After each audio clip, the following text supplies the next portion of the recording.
आदेश दे देवी, क्या करना है मेरे पुत्रों को। आपने और आपके पुत्रों ने मुझे नया जीवन दिया है। सीता, मैं चाहती हूँ आपके पुत्र अपने हाथों से मेरे इस तट पर एक मंदिर बनाएं, आपका।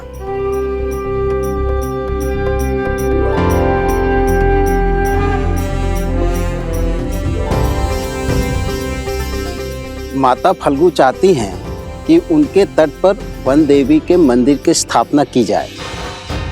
क्या? और मंदिर का निर्माण करेंगे लव कुश। वन देवी की, वन देवी की, वन देवी की, वन देवी की। वहाँ क्या हुआ?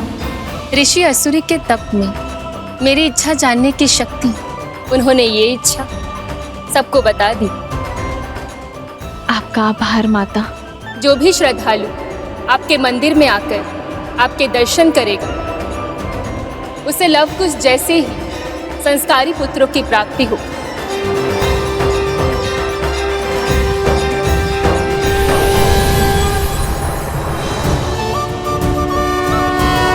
यदि हम अभी मंदिर बनाएंगे तो सोमकरण को बचाने में विलंब होगा, कष्ट में होगा वो।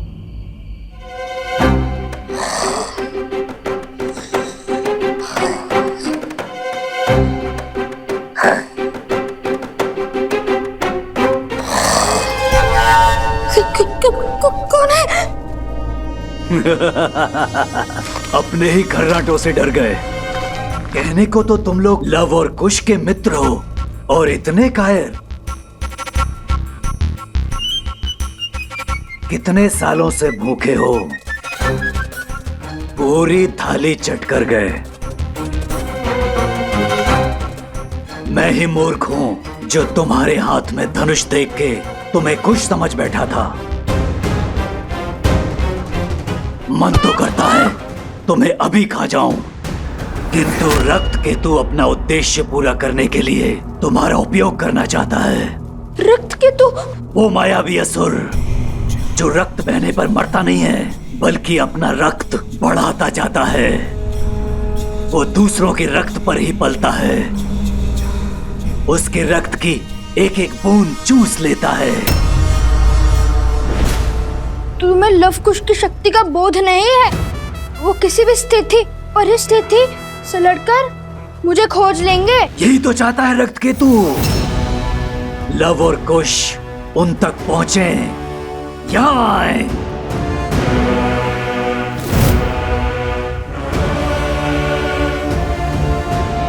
चिंतित मत हो, इस मंदिर की स्थापना से धर्म की शक्ति बढ़ेगी और अधर्म दुर्बल होगा।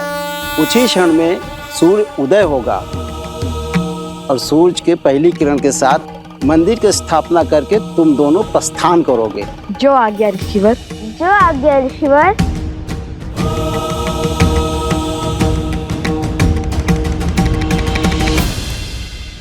माता,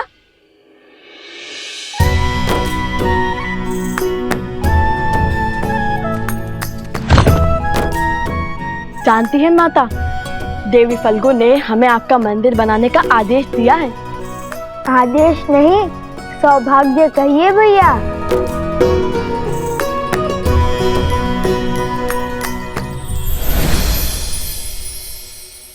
देखिए माता, महाराज जनक का तुनीर उन्होंने उपहार में दिया है हमें।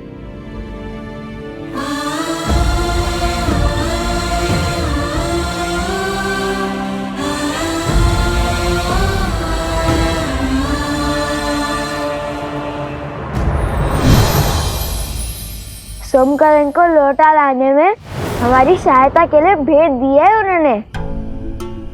सोमकरण? क्या हुआ है उसे? माता, मकरासुर का एक असुर सैनिक उसे उठा ले गया।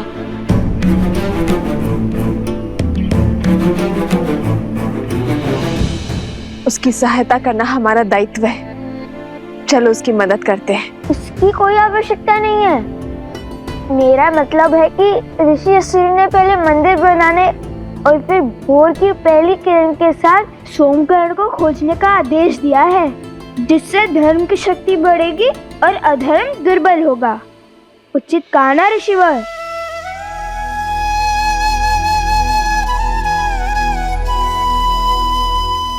ऋषिवर सोमकरण। चिंतित ना हो देवी, लवकुश सोमकरण को अवश्य खोज लाएंगे, किंतु देवी फल्गु की इच्छा पूरी किए बिना उनका यहाँ से प्रस्थान अनुचित होगा। जैसी देवी फल्गु की इच्छा। आप विश्वास रखिए माता, कल भोर तक आपका मंदिर भी बन जाएगा और हम सोमकरण को लाने के लिए निकल चुके होंगे। कुछ नहीं होने देंगे हम सोमकरण को। वही तो है जो मेरी हर कथा पर 100% विश्वास करता है। ना कोई प्रश्न पूछता है और ना कोई उत्तर चाहता है। अपने परम मित्र को प्राण देकर भी बचाऊंगा मैं। अब मंदिर निर्माण करते हैं, तो ये कथा भी तो सोमकरण को सुनानी होगी ना।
ऋषिवर, हमने वनदेवी का तो आभार प्रकट कर दिया है, अब बारी उनके पुत्रों को धन्यवाद देने की है। हम सब उनके आभारी हैं ऋषिवर।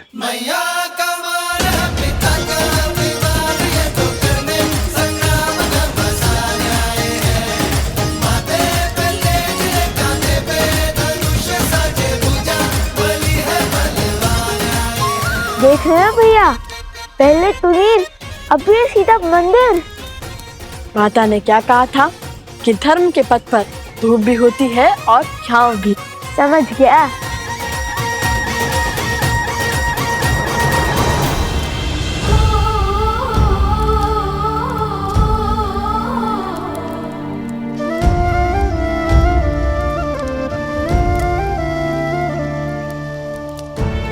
जितनी अधूरी ये सीता आपके बिना है, उतना ही अधूरा ये मंदिर आपके बिना है श्री राम।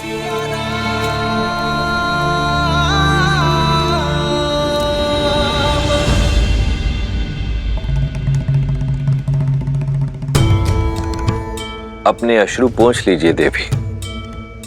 जब किसी महापुरुष या महान आत्मा के हृदय में कोई इच्छा जागृत होती है, तो न केवल उसके अपने सत्कर्म अपितु उसके अपनों के सत्कर्म भी मिलकर उस इच्छा को पूर्ण करने में एकजुट हो जाते हैं। अर्थात देवी सीता की इच्छा पूरी होगी? क्यों नहीं देवी। आने वाले समय में फाल्गु नदी एक तीर्थ स्थल के रूप में पहचानी जाएगी, जहां श्रद्धालु संसार भर से आएंगे और कुछ ही वर्षों पश्चात वन देवी के इस मंदिर में श्री राम की एक मूर्ति स्थापित होगी और फाल्गु में जिस स्थान पर देवी सीता ने तप किया था, वो सीता कुंड के नाम से विख्यात होगा। यहां आने से पापियों के पाप धुल जाएंगे और वो पवित्र होकर वैसे ही चमकेंगे जैसे तप करके देवी सीता ने फाल्गु को चमका दिया। किंतु लवकुश का क्या? अभी तो एक विपदा से बाहर निकले थे, फिर दूसरी की ओर चल पड़े हैं। देवी, मैंने आपसे पहले भी निवेदन किया था कि ऐसी परिस्थितियों में हमें धैर्य रखना चाहिए। रही बात सिया राम के पुत्रों की रक्षा की, तो उनकी रक्षा हेतु पहले स्वयं राजा जनक पधारे थे। अब देखते हैं कि ये कथा कौन सा नया मोड़ लेती है।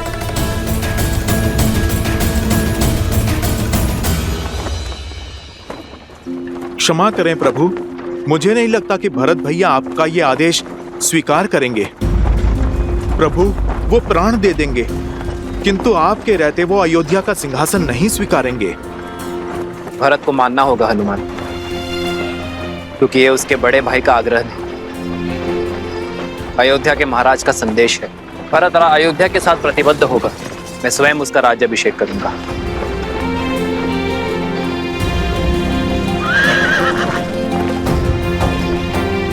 रथ क्यों रोका साथी?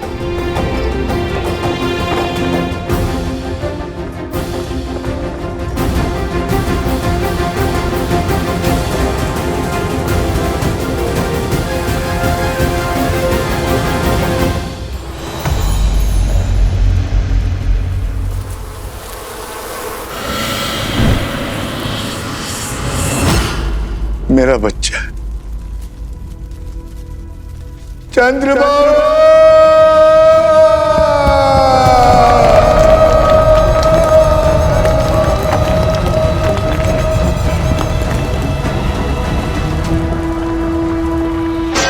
चंद्रबाबू, चंद्रबाबू, मेरे पुत्र।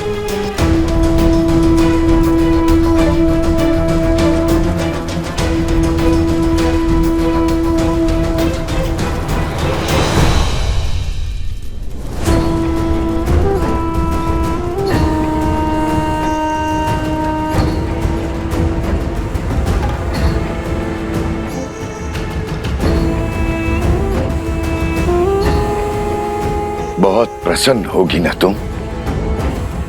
प्रसन्न होगी ना अपने पति को छलकर अपने पत्नी धर्म से विमुख होगा? अरे जिसके प्राण ले लिए उसके लिए विलाप का स्वांग क्यों? तुमने मारा है मेरे पुत्र को, तुमने। हाँ हाँ हाँ, मैंने मारा है उन्हें, मैं हूँ दोषी। मैंने ही उन्हें आंख बंद करके अपने पिता का अनुसरण करने दिया, कभी उन्हें धर्म का मूल्य नहीं समझाया, न्याय और सत्य का दर्पण नहीं दिखाया। हाँ, मैंने मारा है उन्हें। बस, जिस अधर्म की तुम दुहाई दे रही हो, देखती जाओ कैसे मेरे पुत्र की बलि धर्म और अधर्म के इस युद्ध में राक्षसों की ओर से अंतिम बलिदान होगी। मूर्ख मत बनिए, अपमान नहीं कर रही हूँ, आपको सत्य बता रही हूँ। आप चाहे कुछ भी कर लें, आपका पुत्र वापस लौट के नहीं आने वाला, और उनकी आत्मा को आपके झूठे धर्म की हार, धर्म की जीत से कोई अंतर नहीं पड़ता।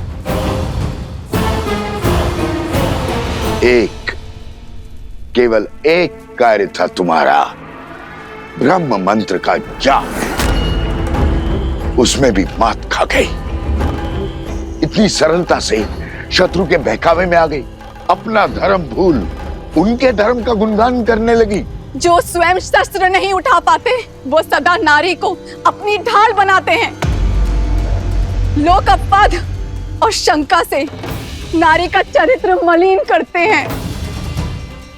आज मैं पद्मा अपने संचित सभी पुण्यों के बदले आपको श्राप देती हूँ कि जिस नारी को आप खिलौना समझते हैं, वही आपका अंत करेगी।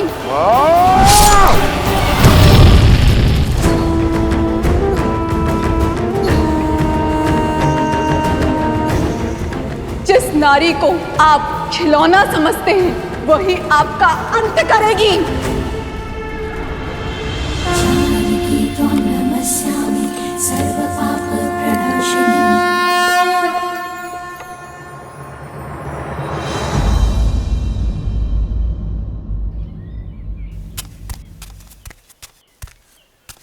कुश, कुश। हाँ, चाल में शीघ्रता लाओ कुश, हमारे पास इतना भी समय नहीं है। भैया वो देखिए आम। काम के बारे में सोचो कुछ, काम के बारे में सोचो। सोम किस अवस्था में होगा?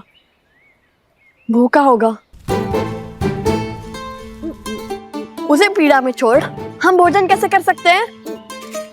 चलो चलो।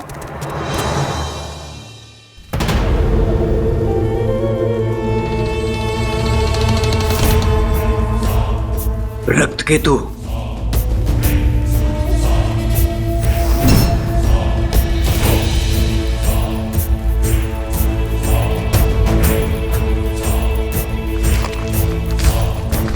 मत मारो मुझे, छोड़ दो।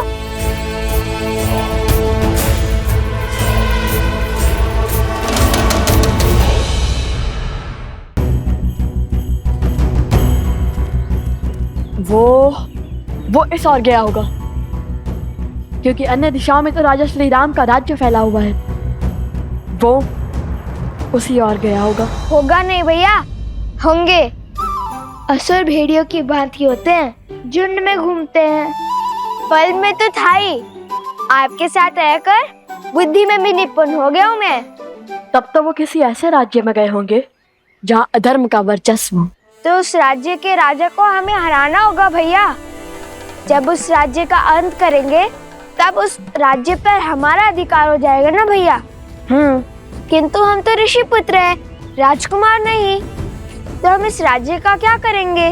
हम वो राज्य श्री राम के चरणों में अर्पित कर देंगे। चलो शीघ्र चलते हैं। ये तो अति उत्तम विचार है भैया, किंतु अब तक तो कोई संकेत नहीं मिला।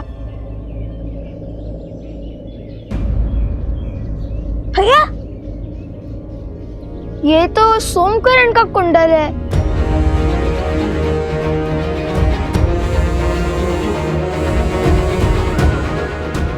अर्थात वो उसे इसी ओर ले गए होंगे। सचेत रहो। भैया श्री राम के चरणों में राज्य रखने से पहले ही हमें संकेत मिल गया। चलो अब हम केवल श्री राम की बातें ही करेंगे।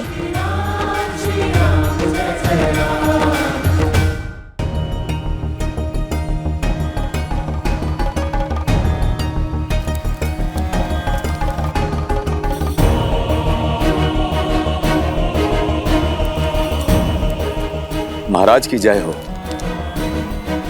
ये यज्ञ कैसा रे सुमंत? आपके भाई पितृ यज्ञ कर रहे हैं श्री राम।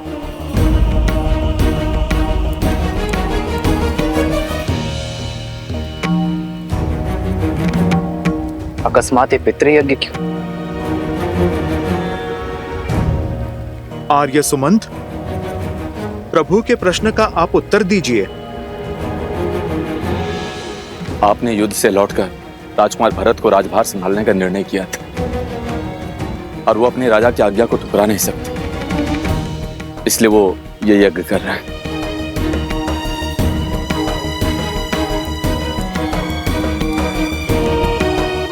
पितृ यज्ञ से प्रभु का राजकाज छोड़ने का क्या अर्थ है?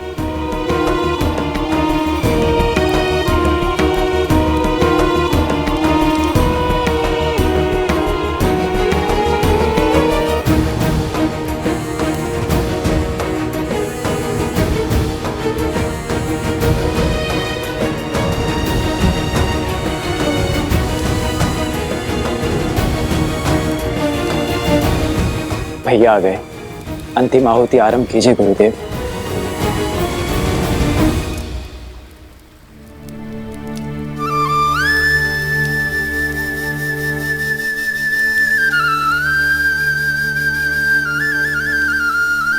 भरत के इस निर्णय का मुझसे क्या संबंध? जानता हूं मैं।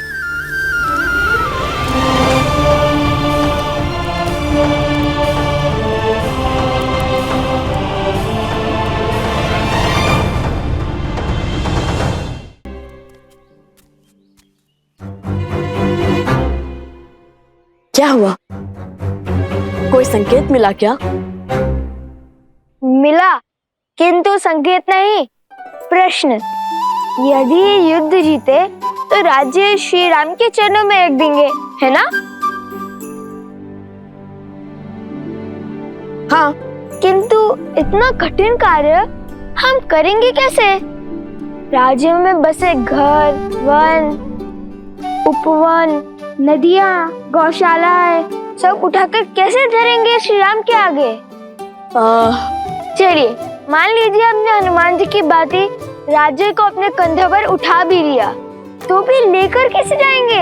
और मान लो जैसे तैसे ले ही गए, तो क्या इस राज्य को अयोध्या के ऊपर ही रख देंगे क्या? ये प्रश्न भी श्री राम के लिए बचा के रखूं। हाँ, यही उचित रहेगा। कह देंगे कि हम तो प्रण से बंधे हैं, हम तो राज्य ले आए। अब आप बताइए, आपके चरणों को राज्य पे रखे या राज्य को आपके चरणों पे रखे? तुम क्या सच में इतने मूर्ख हो?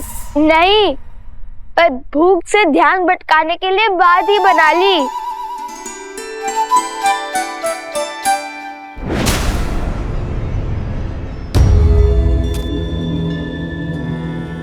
देख रहे हो सोमकरण का दूसरा कुंडल? अवश्य ही उसने हमें मार्ग दिखाने के लिए फेंका है।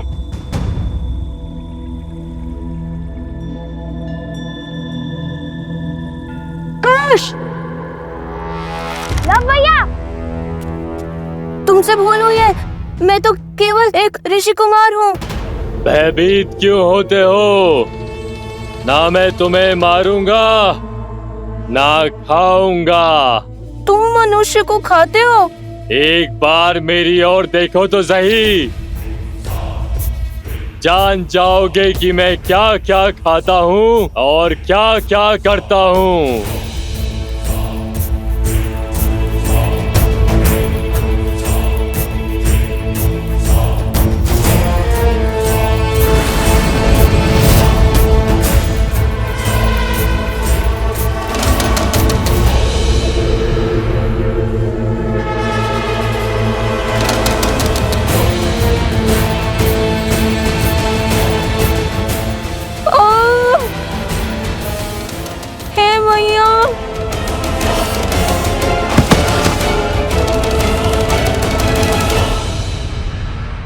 महाराज, सहस्त्रमुख रावण को सूचित किया।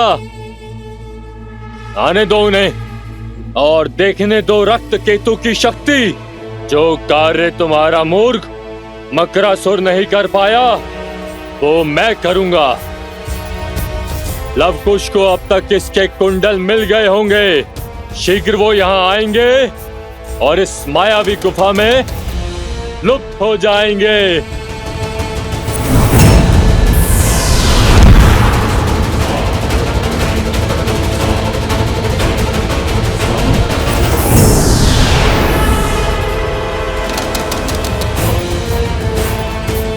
इस गुफा में प्रवेश अपनी इच्छा से होता है, किंतु निकास मेरी इच्छा से।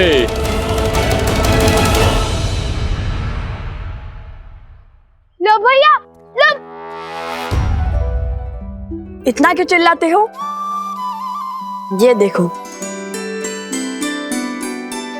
ये तो सोमकर्ण का वस्त्र है। हम उचित मार्ग पर हैं। चलो। ओम पूर्णमस्य पूर्णमादाय पूर्णमेवावशिष्यते।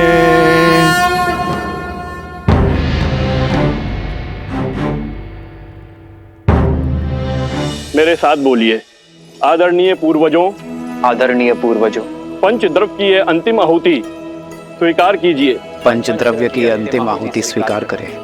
हम इसे सच्चे मन और सम्मान के साथ आपको अर्पित करते हैं। मैं इसे सच्चे मन और सम्मान के साथ आपको अर्पित करता हूँ। इसे ग्रहण करें। इसे ग्रहण करें।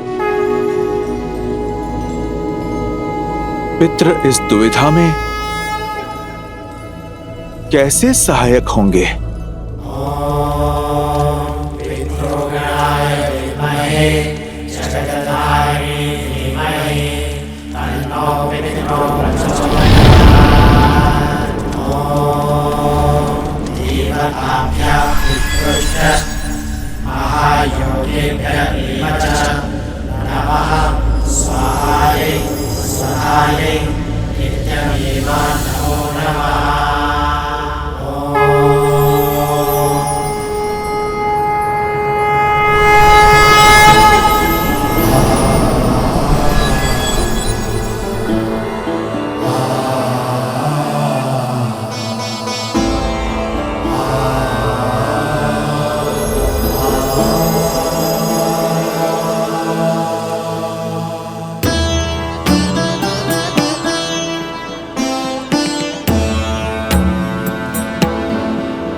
महाराज दशरथ, महाराज अज, महाराज दिलीप, महाराज रघु और सभी इक्ष्वाकु पूर्वजों, अपने वंशजों की प्रार्थना सुनने के लिए धन्यवाद।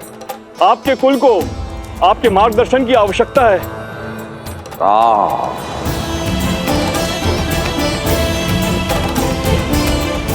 मेरे पुत्र,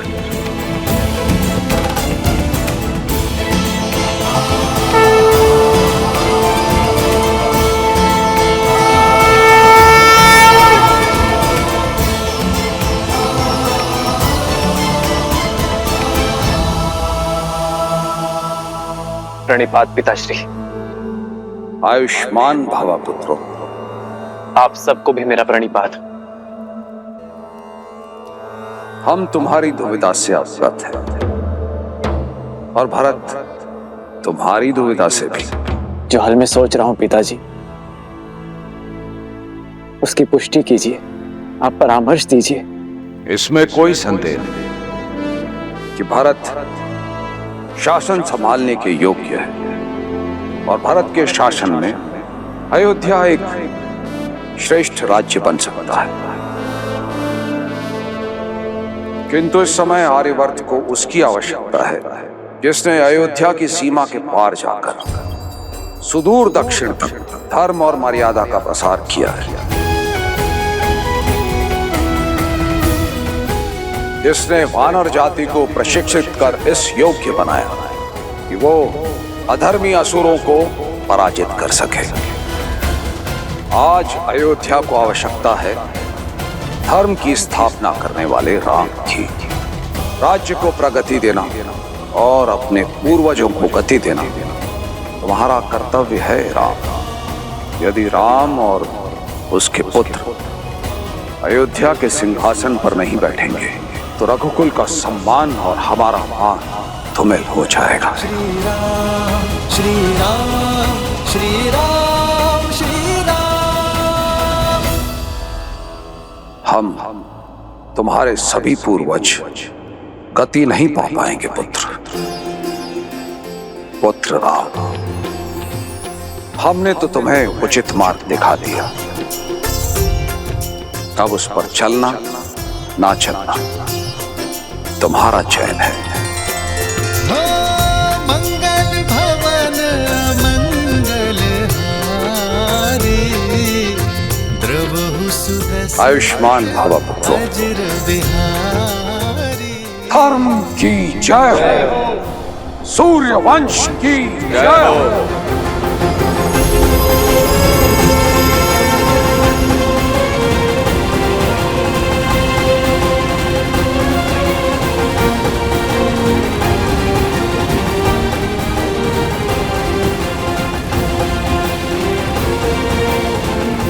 भैया,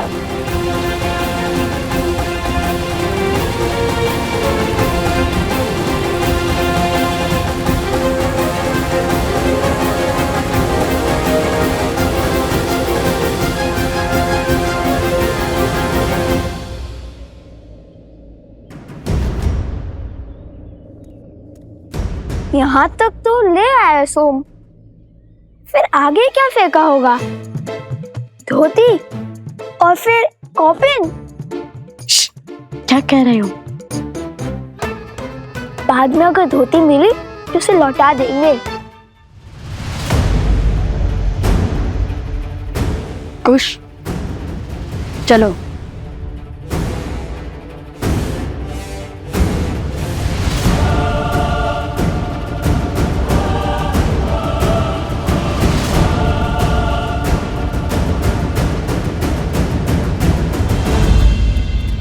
सोमकरण अवश्य ही भीतर बंदी होगा।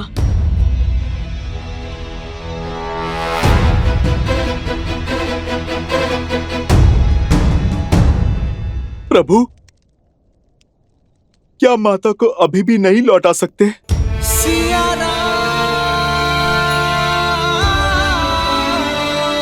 अभी भी असुर और असुरी सोच जीवित है हनुमान। अधर्म को जड़ से निकालने में अब भी समय है। हमारी छोटी सी भूल लोक अपवाद की चिंगारी को भड़का सकती है।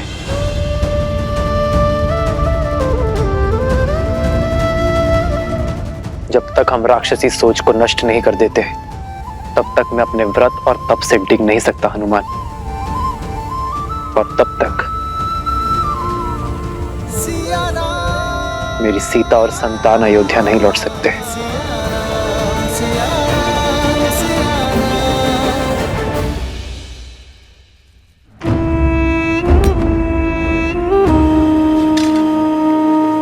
चाटुकारिता करके 4 पग भी आगे नहीं बढ़ पाओगे। उठो और क्रोधित मत करो मुझे। सिंह समझकर बकरी उठा लाए हो मूर्ख। भूल तो हुई है, फिर सोचा ले आए ही हैं तो उन तक पहुंचने की सीढ़ी ही बना लेंगे। अद्भुत। अब तनिक मकरासुर की योजना स्मरण कराना मुझे। मौन क्यों हो, बोलो। सीता को बंदी बनाकर लव और कुश को अपने पास बुलाएंगे। यही तो समस्या है असुरों की। अहंकार में चूर होकर बुद्धि से ही मुख मोड़ लेते हैं, विवेक का उपयोग ही नहीं करते। बस, मैं कोई साधारण असुर नहीं हूं जो संसार से दूर नदी के तल में जीवन बिता रहा हूं। मैं रक्त केतु हूं जो आज उन बालकों का संहार करेगा, आपके भ्रम को तोड़ेगा। इस मायावी गुफा में एक बार प्रवेश किया तो निकल नहीं पाएंगे वो दोनों, और इस गुफा को बिना दिव्य अस्त्र के भेदना असंभव है। शत्रु पर वार करने से पहले उसकी पहचान जान लेना आवश्यक है रक्त केतु।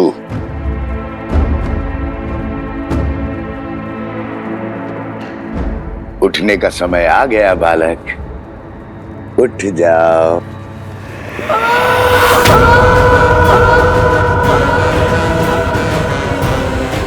ये तो सोमकरण की ध्वनि है। कुश, वो अवश्य ही भीतर है। तो उस ओर जाकर देखो, और हाँ, केवल संकेत की भाषा में बात करना।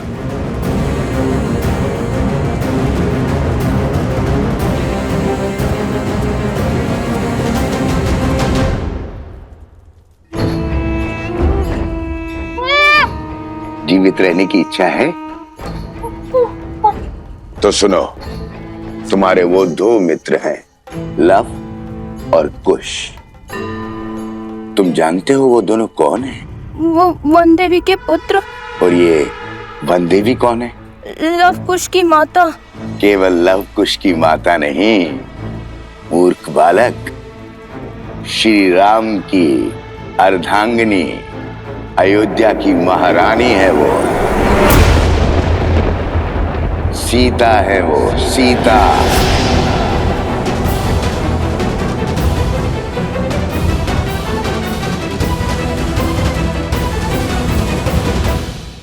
अब यदि मेरा कहा मानोगे तो जीवित छोड़ दूंगा, अन्यथा नहीं। तो जो कहूंगा वो करोगे ना? हाँ। उत्तम। तो सुनो, लव और कुश को मिथिला ले जाओ, और जब मैं वहां कहूं तो सारे समाज, सारी प्रजा के सामने, सारी मिथिला के सामने कहना कि वन देवी ही सीता है। मेरे आदेश पर ये सत्य संसार के सामने प्रकट करना, अन्यथा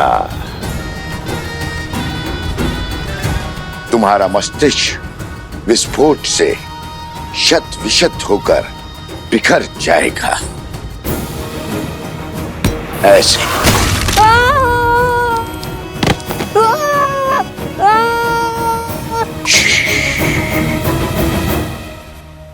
चिल्लाओ मत। सोमकर, जा, तुम मुक्त हुए। जैसा कहा वैसा ही करना। जाओ।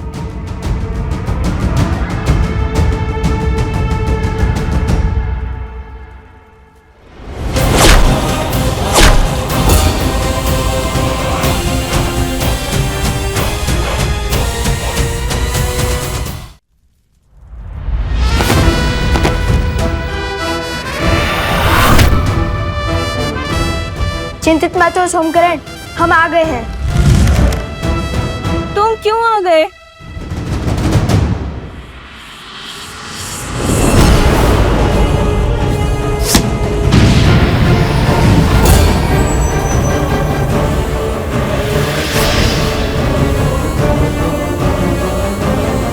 मेरी गुफा को भेज दिया, ये कैसे संभव है? जो धर्म के मार्ग पर चलते हैं, धर्म स्वयं उनकी सहायता करता है। तुम्हारे इस मायावी गुफा को भेजने के लिए महाराज जनक सहायता दे चुके हैं, और ये उनके दिव्य तुनीर से निकला हुआ दिव्यास्त्र है।